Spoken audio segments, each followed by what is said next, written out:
안녕하세요. 예, 미디어 리터러시 생명교육 이제는 말할 수 있다 시간입니다. 2022년 6월 24일에 작년이죠.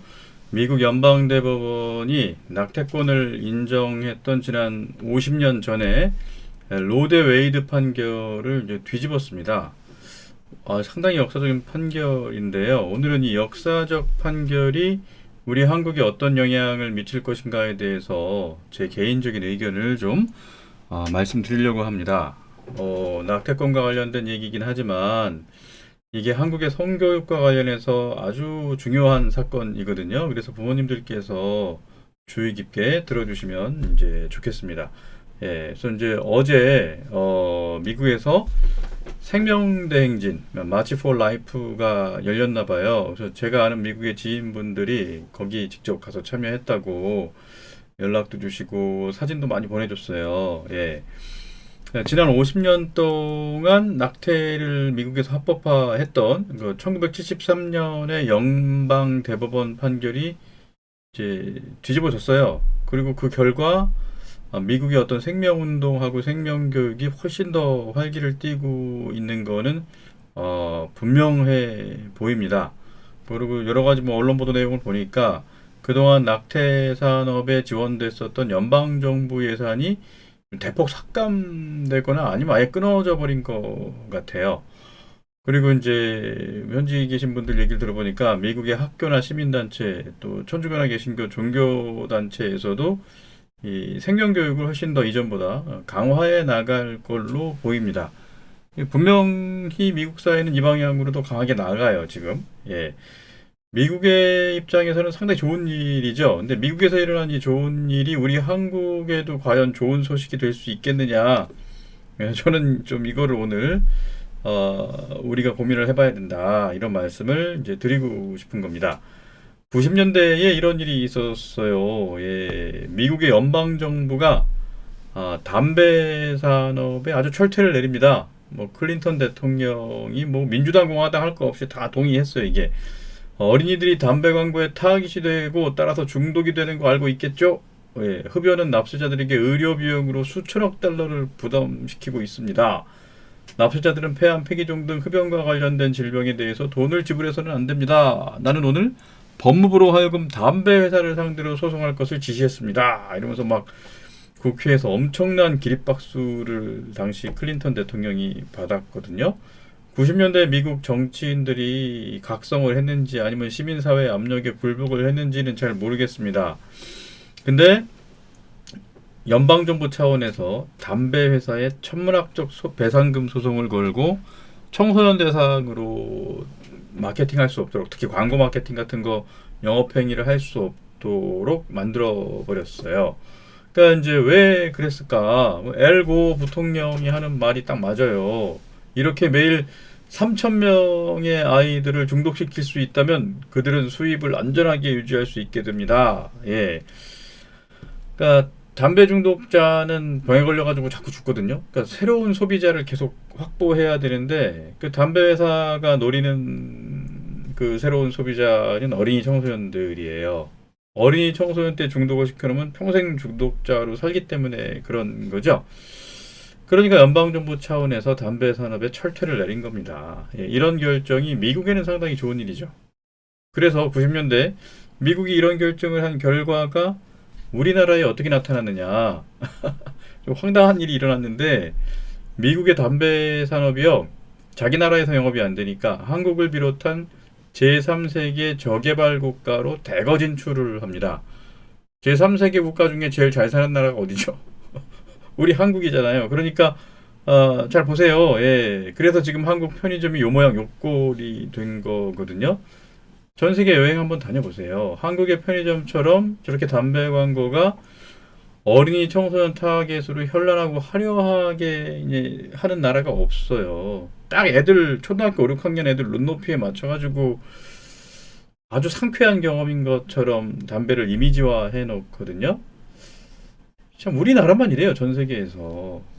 법망이 좀 미비하고 정치도 성숙하지 않고 시민의식도 성숙하다고 보기 어려운데 돈이 많은 나라. 이런 나라가 거대 기업이 몰려와서 장사하기가 좋은 나라거든요. 그런 나라가 딱 우리나라예요. 참 안타까운 일이죠. 그래서 미국에서는 1973년에 낙태를 합법화한 로데 웨이드 판결이 뒤집어질 거다 이런 말은 수년 전부터 나왔습니다. 생명운동, 생명교육하는 사람들 사이에서는 이 말이 상당히 많이 퍼져 흘러나왔던 말이에요. 몇 년 전부터. 트럼프 당선되고부터 나왔던 말이에요. 이제 그리고 동시에 그 수년 전부터 한국에서는 무슨 일이 있었죠? 낙태 합법화하고 낙태약 합법화 운동이 진행됐어요. 그리고 2019년에 뭐 그들이 원하는 결과가 나왔죠. 미국에서는 낙태를 합법화한 거 뒤집힌다라는 말이 나오는 그 기간하고 한국에서 이 낙태죄 폐지를 하는 운동 기간이 이렇게 묘하게 겹쳤던 거, 이게 우연일까요? 제가 보기에 우연이 좀 아닌 것 같아요. 이런 건 정말 PD수첩이나 추정60분이나 그것이 알고 싶다 같은 프로그램에서 좀 탐사 보도를 심층적으로 해주면 좋을 것 같은데 아마 안 할 거예요. 그래서 미국에서 일어난 저 좋은 일이 우리나라에도 좋은 일이 되려면 우리나라의 어떤 정치인들의 의식이나 시민의식이 미국과 같은 수준이 돼야 되거든요. 어떤 종교 지도자들 의식도 마찬가지고요. 근데 그런 수준이 우리는 좀 아닌 것 같아요. 그러니까 미국에서 50년 만에 낙태를 다시 금지하는 추세로 돌아선 이 좋은 일이 한국에는 상당히 안 좋은 일이 될 가능성이 큽니다. 90년대 담배 산업이 미국에서 쫓겨나가지고 한국으로 대거 밀고 들어왔던 것처럼 낙태 산업도 미국에서 쫓겨나서 똑같은 방식으로 한국으로 밀고 들어올 수 있다라는 좀 걱정이 많이 됩니다. 미국의 담배 산업이 90년대 이후에 한국에 들어와서 한국의 어린이 청소년들을 대상으로 광고 마케팅을 아주 공격적으로 시작했거든요. 편의점 보시면 알잖아요. 그래서 이제 우리 한국의 어린이 청소년들과 20대 흡연율, 특히 20대 여성 흡연율은요, 선진국하고는 정반대로 가요. 선진국 흡연율이 떨어지는데 우리나라 흡연율이 높아집니다. 이런 것처럼 낙태 산업도 그렇게 한국으로 진출해서 우리나라 어린이 청소년들을 대상으로 활동할 가능성이 매우 높아 보입니다. 제가 보기에는. 그게 뭐 당연한 거죠. 우리 한번 역사를 보세요. 중국에서 만리장성을 아주 잘 쌓아가지고 경계태세를 확실히 하면 뭐 오랑캐라고 불렸던 북방 민족들이 중국 본토로 안 갑니다. 어디로 가죠? 한국이 우리 한반도로 밀고 내려오는 거하고 비슷한 현상이라고 보시면 돼요. 그러니까 미국 사회가 낙태 산업이 자국에서 돈을 벌 수 없도록 방비를 제대로 하면 낙태 산업은 다른 나라로 가서 판로를 개척하는 거예요. 한국이 그 타겟이 되기가 상당히 좋죠. 선진국 반열에 들어서 경제적인 여유가 충분히 있잖아요. 비용을 지불할 충분한 여유가 있잖아요. 근데 어떤 생명교육이나 성교육 이런 거는 상당히 지금 준비가 안 돼 있어요. 한국이 탁 그들이 노리는 나라 같아요. 제가 보기에는. 그래서 이 낙태 산업은요, 처음부터 낙태 이야기 하지 않아요. 성교육의 형태로 이제 다가갑니다. 좋은 성교육을 해주는 것처럼, 안전한 성관계, 뭐 즐거운 섹스, 안전한 섹스 이런 얘기 되게 많이 해요. 대학생 청년들한테만 그런 게 아니라 이제 청소년 성교육에도 저 키워드가 상당히 이제 많이 반복됩니다. 안전한 성관계. 뭐가 안전한 성관계라는 거죠? 콘돔하고 피임약 그거 쓰면 된다고 그래요. 이중 피임, 뭐 더블 더치라는 말 엄청나게 많이 뭐 나와요. 방송에도 나오고 유튜브에도 뭐 틀기만 하면 나옵니다. 그러면서 청소년 성관계할 권리, 그리고 청소년 피임할 권리 이렇게 인권 운동 형식으로 교육을 하는 경우가 많아요. 그러다가 이제 피임 실패하면 무슨 얘기를 할까요, 이분들이? 그때 되면 낙태할 권리를 알려주거든요. 이 모든 게 다 청소년 권리라고, 인권이라고, 성적 자기결정권이라고 얘기하면서 얘기를 해요. 그동안은 이런 방식으로 많이 활동을 했고요. 2019년 이후, 뭐, 낙태죄 폐지된 이후에는 어떤 말을 하냐 하면은, 아예 처음부터, 성관계할 권리, 피임할 권리, 피임이 완벽하지 않으니까 낙태할 권리가 필요하고, 이게 다 청소년들 인권이라고 당당하게 주장하는 성교육들이 이제 있어요. 제가 그렇게 뭐 추정해서 말하는 게 아니라 그들의 교육 자료를 보면 다 이게 나와요. 명시적으로. 명문화돼서. 예. 그래서 부모님들께서 어린이 청소년 자녀들 성교육 고민 많으시잖아요. 그 고민이 이렇게 있으실 때 무턱대고 아무 기관에 막 맡기시면 안 된다는 말씀을 저는 좀 드리고 싶은 거예요. 따져보시라는 거예요, 내용을. 그래서 이런 방식의 내용이 들어가 있으면 거기다가는 차라리 안 보내시는 게 좋지 않은가 싶어요. 아니, 물론 부모님이 저런 거 동의하시고 내 자녀는 저 방식으로 교육하시겠다 그러면 당연히 뭐 그렇게 하시는 거 말릴 생각은 없습니다. 예. 근데 부모님들이 먼저 내용을 파악하시라는 얘기인 거죠.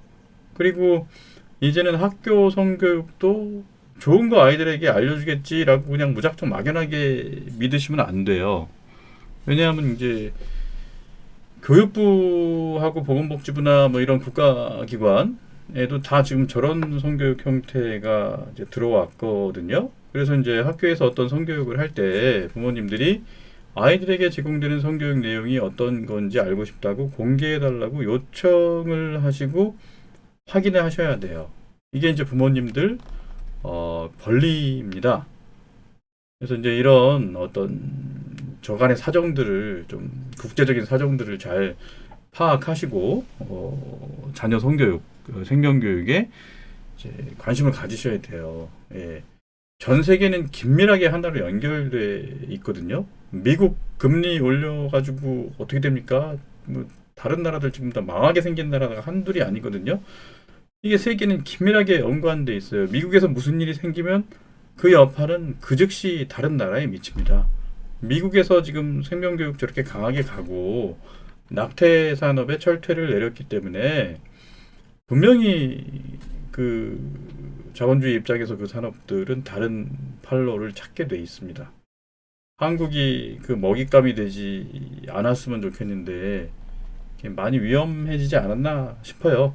예, 그래서 식별력 있으신 부모님들이 이런 거 다 좀 꼼꼼하게 이제 챙겨주시면 좋겠다는 말씀을 드립니다. 오늘 여기까지 이제 말씀드리겠습니다. 감사합니다.